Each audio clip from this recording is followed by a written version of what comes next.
அனைவருக்கும் வணக்கம்.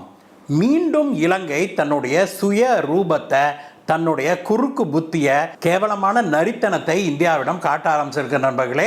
மீண்டும் இந்தியாவை புறமுதுகுல குத்தி இருக்குது இலங்கை. என்ன அப்படின்னாக்க, சீனாவுடைய 3 போர்க்கப்பல்களை இலங்கை உடைய கொழும்பு துறைமுகத்துக்குள்ள அனுமதிச்சிருக்குது இலங்கை. இந்த விஷயம் கேள்விப்பட்ட உடனேயே இந்தியா உடனடியாக தன்னுடைய கடற்படை கப்பல் ஒன்று இலங்கை கொழும்பு துறைமுகத்துக்கே விரைந்து அனுப்பி இருக்குது. அதுவும் சீன போர்க்கப்பல்கள் அங்க நங்கூரமிட்டு இருக்கிற அதே சமயத்தில் இந்தியாவும் தன்னுடைய கடற்படை கப்பலை இலங்கைக்கு அனுப்புனது இந்த பிராந்தியத்திலேயே பெரும் அதிர்வலைகளை ஏற்படுத்தி இருக்குது. இந்தியாவுக்கு இலங்கை மீண்டும் செய்த துரோகம் என்ன? எதற்காக இப்படி சீனாவுடைய கடற்படை கப்பல்களை, இந்தியாவுடைய வேண்டுகோள்களையும் மீறி இலங்கை இந்த கப்பல்களை ஏன் இலங்கைக்குள்ள அனுமதிச்சது? இதை பற்றியெல்லாம் தான் இன்னைக்கு பார்க்க போறோம் நண்பர்களே. வாங்க.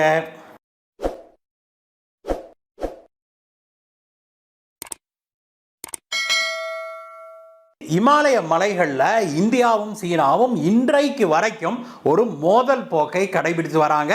இந்திய படைகளும் சீன படைகளும் நேருக்கு நேரு ஐ கான்டாக்ட் செய்கிற அளவில் அங்க எதிரும் புதிருமாக நின்றிருக்கிறாங்க. 2020ஆம் ஆண்டு துவங்கிய இந்தியாவுக்கும் சீனாவுக்குமான எல்லை பிரச்சனை இன்றைக்கு வரைக்கும் தீராம தொடர்ந்து கொண்டே இருக்குது. ஒரு கான்ஃபரன்டேஷனல் ஸ்டேஜிலேயே இன்னும் இந்தியாவும் சீனாவும் இருக்குது. இமயமலைகள்ல நேருக்கு நேர் இப்படி மோதி கொண்டிருக்கிற இந்தியாவும் சீனாவும் இப்பொழுது அடுத்ததாக இந்திய பெருங்கடல்லையும் இப்படி நேருக்கு நேரு எதிர்கொள்ள ஆரம்பிச்சிருக்கிறாங்க. இந்தியாவுடைய கடற்படையும் சீன கடற்படையும் பல சந்தர்ப்பங்களில் நேருக்கு நேர் மோதல் போக்கில் சந்தித்துக் கொள்வது இப்பொழுது வாடிக்கையாயிருச்சு நண்பர்களே. இப்படிப்பட்ட சூழ்நிலையில நேற்று காலையில சீனாவுடைய 3 போர்க்கப்பல்கள் இலங்கையுடைய கொழும்பு துறைமுகத்துக்குள்ள செல்வதற்கு இலங்கை அனுமதியை வழங்குச்சு. சீனாவிலிருந்து கிளம்பிய இந்த போர்க்கப்பல்கள் மலாக்கா ஸ்ட்ரெய்ட்ஸை தாண்டி இந்துமா கடலுக்குள்ள வந்த உடனேயே இந்திய கடற்படை அதை கண்காணிக்க ஆரம்பிச்சது. அவங்க நேரா கொழும்பு துறைமுகத்துக்கு போறோம் அப்படின்னு எந்த விதமான அறிவிப்பையும் செய்ததாக தெரியவில்லை. இலங்கையும் இந்தியாவிடம் இதை தெரிவிக்கவில்லை அப்படிங்கிற செய்தியும் நம் காதுகளுக்கு எட்டுது. மலாக்கா ஸ்ட்ரெய்ட்ஸ்ல இருந்து இலங்கை நோக்கி இந்த 3 சீன போர்க்கப்பல்களும் பயணத்தை தொடர்ந்த போதே அந்தமான் பகுதியில் இருந்த இந்தியாவுடைய கடற்படை கப்பல் ஒன்று அவங்கள நெருக்கமாக கண்காணித்து கொண்டே வந்தது அப்படின்னு சொல்லப்படுது. சீனாவுடைய மிகப்பெரிய போர்க்கப்பலான டிஸ்ட்ராயர் வகையை சேர்ந்த ஹேஃபே அப்படிங்கிற போர்க்கப்பலும் அதனை பின்தொடர்ந்து landing platform docks amphibious ships அப்படின்னு அழைக்கப்படுகிற ஊஷிஷான் மற்றும் கிலான்ஷான் அப்படிங்கிற 2 போர்க்கப்பல்களையும் சேர்த்து மொத்தமாக 3 போர்க்கப்பல்களும் அப்படியே மலாக்கா ஸ்ட்ரெய்ட்ஸ் வழியாக வெளியில வந்து இலங்கையை நோக்கி பயணம் மேற்கொண்டது. இந்த 3 போர்க்கப்பல்களையும் கிட்டத்தட்ட 1500 சீன கடற்படை வீரர்கள் அதுல இருப்பதாக சொல்லப்படுது. இந்த 3 போர்க்கப்பல்களும் இலங்கையுடைய கொழும்பு துறைமுகத்துக்கு நேற்று அதிகாலை வந்து சேர்ந்தது. இந்த 3 போர்க்கப்பல்களும் இலங்கை துறைமுகத்தை நோக்கி தான் போகுது அப்படிங்கிறது உறுதியான உடனேயே இந்தியா அலர்ட் ஆனது. இந்தியாவுடைய அதிகாரிகள் உடனடியாக இலங்கை அதிகாரிகளை தொடர்பு கொண்டு இதை உறுதி செய்தாங்க. அதற்கு பிறகு இலங்கை அதிகாரிகளிடம் இந்தியா தன்னுடைய கடுமையான கண்டனத்தையும் தெரிவித்ததாக சொல்லப்படுது. இருந்தாலும் கூட இதை எதையுமே பொருட்படுத்தாம இலங்கை அந்த 3 போர்க்கப்பல்களையும் கொழும்பு துறைமுகத்துக்குள்ள செல்வதற்கு அனுமதி வழங்குச்சு. அதற்கு கொழும்பு சொல்வது இது ருட்டீனான ஒரு பயணம் தான். வெளிநாட்டு கப்பல்கள் வெகு தூரம் பயணித்து வரும்போது இங்க ரீஃபியூவலிங்கோ அல்லது சில சின்ன சின்ன மெயின்டெனன்ஸுக்கோ அல்லது வேறு விஷயமாகவோ இந்த துறைமுகங்களுக்கு சில நாட்கள் நின்று செல்வது வழக்கம் தானே. அவங்க அப்படி வருவதற்கு நாம் அனுமதி மறுப்பது சரியல்லவே அப்படின்லாம் அவங்க விளக்கம் கொடுத்திருக்கிறாங்க. இருந்தாலும் கூட இது தொடர்பாக பயங்கர கடுப்பான இந்தியா உடனடியாக நம்முடைய கடற்படையுடைய கைடட் மிசைல் டிஸ்ட்ராயர் வகையை சேர்ந்த INS மும்பாய் அப்படிங்கிற ஒரு மிகப்பெரிய இந்திய கடற்படை போர்க்கப்பலை உடனடியாக கொழும்பு துறைமுகத்துக்கு விரைந்து அனுப்புனாங்க.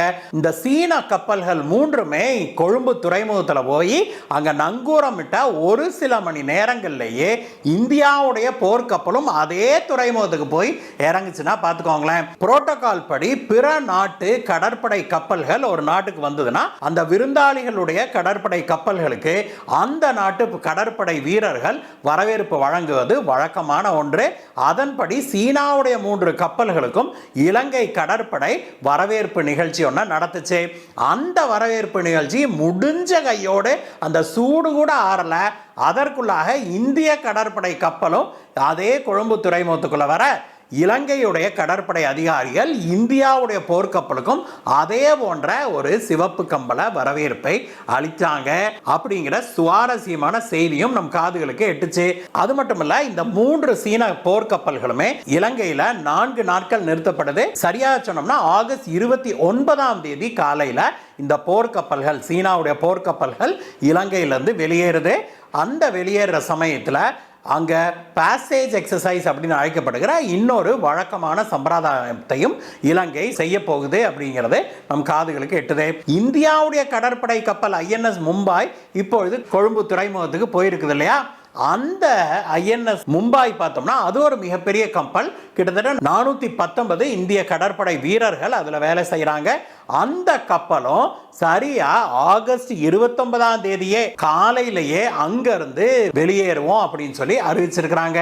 சீன கப்பல்கள் இலங்கை கொழும்பு துறைமுகத்துக்குள்ள வந்து சேர்ந்த சில மணி நேரங்களிலேயே அங்க சென்றது இந்திய கடற்படை கப்பல். சீன கப்பல்கள் வெளியேறிய ஒரு சில மணி நேரங்களிலேயே இந்திய கடற்படை கப்பலும் அந்த நாட்டை விட்டு, இலங்கை கொழும்பு துறைமுகத்தை விட்டு வெளியேறிடுவோம் அப்படின்னு அறிவிச்சிருக்கிறது பெரும் பரபரப்பை ஏற்படுத்தி இருக்கிற நண்பர்களே. இதுவரைக்கும் இலங்கையுடைய சரித்திரத்தில் இப்படி இந்தியாவுடைய மற்றும் சீனாவுடைய போர்க்கப்பல்கள் ஒரே சமயத்தில் இலங்கையுடைய துறைமுகத்துக்கு வந்துட்டு செல்வது சரித்திரத்திலேயே இதுதான் முதல் முறை அப்படின்னு சொல்றாங்க. ஏற்கனவே இந்தியாவை சுற்றி இருக்கிற முக்காவாசி நாடுகள் இந்தியாவுக்கு எதிராக செயல்படுறது நமக்கு தெரியும் நண்பர்களே. மாலத்தீவு இந்தியாவுடைய கையை விட்டே போயிருச்சு அப்படிங்கிறது நமக்கு தெரியும். அங்க அதிபராக பதவியேற்றுக் கொண்ட முகமது மொய்சு பதவியேற்றுக் கொண்டவுடன் நேரா சீனாவுக்கு போய் சீனாவோடு ஒரு இராணுவ ஒப்பந்தத்திலையும் கையெழுத்து போட்டிருக்கிறாரு. அதற்கு பிறகு இந்திய படையினரை அங்கிருந்து வெளியேற சொல்லிவிட்டு இப்பொழுது சீன படையினருக்கு அங்க உள்ளுக்குள்ள ராஜ வரவேற்பை கொடுப்பதற்கு தயாராகியும் வராரு. அதே மாதிரியான ஒரு சூழ்நிலை இலங்கையிலையும் ஏற்பட்டுவிடக் கூடாது. இலங்கை முழுமையாக நம் கையை விட்டு போய்விடக் கூடாது அப்படிங்கிறதுல இந்திய அரசாங்கம் கண்ணும் கருத்துமாக இருக்குது அப்படிங்கிறதான் இந்திய கடற்படையுடைய இந்த நகர்வு காட்டுது அப்படின்னு பாதுகாப்பு வல்லுநர்கள் சொல்றாங்க. கொஞ்சம் ஏமாந்தோம்னா கூட சீனா வந்து இங்க நங்கூரம் விட்டு பர்மனண்டா உட்கார்ந்துரும், அதை அனுமதிக்க கூடாது அப்படிங்கிற ஒரு எண்ணத்துல தான் இலங்கையை பொறுத்த வரைக்கும் இந்தியா வெறுமனே கண்டனங்கள் மட்டும் தெரிவிக்காம இப்பொழுது எனக்கும் உரிமை இருக்குது, நானும் அந்த உரிமைகளை எடுத்து செயல்படுவேன் அப்படின்னு இலங்கைக்கு பாடம் புகட்ட ஆரம்பிச்சிருக்குது. இந்த காலகட்டம் இலங்கையில ரொம்ப சுவாரஸ்யமான காலகட்டம் நண்பர்களே. அடுத்த மாதம் சரியா சொன்னோம்னா செப்டம்பர் 21ஆம் தேதி அன்றைக்கு இலங்கையில அதிபர் தேர்தல் நடத்தவிருக்குது. இப்பொழுது அங்கு அதிபராக இருக்கிற ரணில் விக்ரமசிங்கேவுக்கும் எதிர்க்கட்சி தலைவரான அனுராக் குமார திசநாயக்கேவுக்கும் இடையே தான் கடுமையான போட்டி நிலவுது. இதுல ரணில் விக்ரமசிங்கே ஜெயிச்சிட்டாருன்னா கூட இந்தியா கொஞ்சம் சாதகமாக இருப்பாரு அப்படின்னு சொல்லப்படுது. ஆனால் அவரை எதிர்த்து போட்டியிடுகிற இந்த அருணா குமார திசநாயக்கே இருக்காருல்ல, அவரு வந்து முழுக்க முழுக்க ப்ரோ சைனா சீன ஆதரவாளர் அப்படிங்கிற செய்திகளும் வெளியாகி இருக்கு நண்பர்களே. இது வந்து இந்தியாவுக்கு பெருத்த கவலை அளித்து இருக்குது அப்படின்னு சொல்றாங்க. கடந்த சில ஆண்டுகள்ல இலங்கையுடைய பொருளாதாரமே நசிஞ்சு கிட்டத்தட்ட தெருவுக்கே வந்துருச்சு இலங்கை அப்படின்னு சொல்லணும். அப்படிப்பட்ட காலகட்டத்தில் இலங்கையை காப்பாற்றிய ஒரே நாடு இந்தியா மட்டும்தான். இலங்கை ஸ்டெடியான பிறகு அதுக்கப்புறம் சீனாலாம் வந்து நின்றுகிட்டு ஜம்பம் பேசினாலுமே கூட இலங்கைக்கு தேவையான சமயத்தில் உதவி செய்த ஒரே நாடு இந்தியா தான். இதையெல்லாம் பார்க்கும்போது இலங்கையை சேர்ந்தவர்கள், இலங்கை தலைவர்கள் இந்தியாவுக்கு ஆதரவாக இந்தியாவோடு நன்றி பாராட்டுவாங்க அப்படின்லாம் நம்ம எதிர்பார்க்கிறோம். ஆனால் இலங்கையை சேர்ந்த சிங்கள இனவாத பௌத்த மத தலைவர்களை பொறுத்த வரைக்கும் அவங்க எப்போதுமே இந்தியாவுக்கு துரோகம் இழைத்தவர்களாகவே இருக்கிறாங்க நண்பர்களே. ரணில் விக்ரமசிங்கேவும் அதில் ஒன்றும் பெரிய விளக்கெல்லாம் கிடையாது. ஆனாலும் கூட the best of the worst evils அப்படிம்பாங்கல்ல, அந்த மாதிரி பார்க்கும்போது ரணில் விக்ரமசிங்கே அங்கே எவ்வளோ பரவாயில்ல அருணா டிசநாயகையை விட அப்படிங்கிறது தான் நம்முடைய கருத்து. அதனால இந்தியாவும் இந்த ரணில் விக்ரமசிங்கே ஜெயிச்சாருனா கூட பரவாயில்ல அப்படின்னு தான் கருதுது. ஆனால் அந்த நாட்டு மக்கள் என்ன நினைக்கிறாங்க அப்படிங்கிறதும், இனி எதிர்வரும் காலங்களில் அந்த நாடு இலங்கை இந்தியாவோடான உறவை எப்படி எடுத்துட்டு போக போகுது அப்படிங்கிறதும் காலம் தான் நமக்கு பதில் சொல்ல முடியும். இந்த வீடியோவை பற்றிய கருத்துக்களை சொல்லுங்கள் நண்பர்களே. மீண்டும் உங்களை வேற ஒரு வீடியோ சந்திக்கிறேன். Guys, bye bye.